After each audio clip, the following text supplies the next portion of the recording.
Have you heard about the new block scheduling? Yeah, but I heard it's kind of dumb. Well, it's not really. Let me tell you a little bit more about it. Alright. Hey, I'm Courtney. I'm Dane. Hi, I'm Kate. I'm Lori. And I'm Ed, and we're here to inform you about the new block schedule. Well, I think the essence of block scheduling is it's going to give you longer periods of instructional time at one time.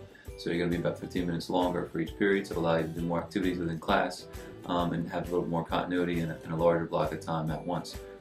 You have the rotating schedule, so you see teachers and students at different times during the day. That'll also be a benefit.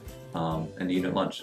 The unit lunch will allow all students to eat together at the same time, which will increase some social skills and allow them to be able to be more comfortable. We'll also have different clubs and activities taking place during unit lunch as well. And the teachers will have some time to do some small group PLC type stuff throughout the lunches as well. The goal of switching to block schedule is first to get the important piece of it down for the beginning of the year, and be able to focus on the schedule itself and everybody get comfortable with it. So as we look at that and look at what we're going to do with it, we want to talk about the unit lunch. What does that look like? What does that feel like for all the students? What does 15 extra minutes in class look like for students and for staff as well?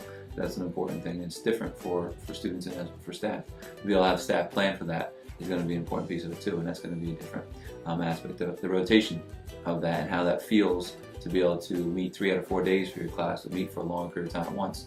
What does that look and feel like for the students? That's really the first goals that we're going to have in the first coming months of September and October for next year. I think the block schedule has some advantages because it encourages teachers, or sort of sets the stage for teachers to be able to do labs and activities every day rather than sort of on a once-a-week lab type schedule. So I think that's a pretty major benefit. There's lots of evidence that students learn best when they're doing things themselves, designing things themselves, asking their own questions and then figuring it out. And the block schedule gives students and teachers the opportunity to have the time to do those things. I mean, there are some challenges with scheduling with the block schedule. Some weeks you see your classes 3 times a week. Some weeks you see them 4 times a week. Some weeks you have lab twice a week, or that extended lab period twice a week.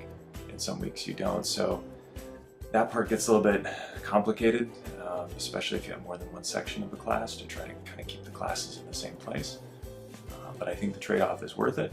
One big change will be that students will schedule exactly 8 classes. In the past, students could choose to waive their lunch and schedule a 9th class. With the block schedule, there will be a unit lunch, at which point the whole school breaks for lunch and no classes take place. So students will be able to sign up for a maximum of 8 classes. Some students, in order to increase their options, may choose to take virtual classes. There's virtual English, there's virtual American Studies 2, there's virtual personal finance, and those are all classes taught by High Point teachers that students can take classes outside of the school day to maximize the number of classes that they want to take. Well, I hope for the most positive, actually, outcome for block scheduling. Being on the committee for block, I got the opportunity to observe block schedule in a variety of schools, and especially in the performing arts department. And I really got to see a lot of great things happening. I think I'm looking forward to block as far as extending rehearsals in our choir, band, and theater classes. I think we'll thrive with that for sure.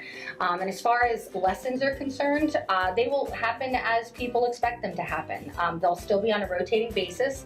Students will be able to come out of class and take, rather than a full 50-minute lesson, depending on what the actual time of the block is, they'll come out for about a 35-minute lesson for band lessons or choir lessons. And then with our unit lunch, what's nice about that is we'll be able to offer makeup lessons during that period. Not to mention have rehearsals for ensembles that normally rehearse after school. We'll be able to rehearse during the unit lunch. We have, different instrumental ensembles and vocal ensembles.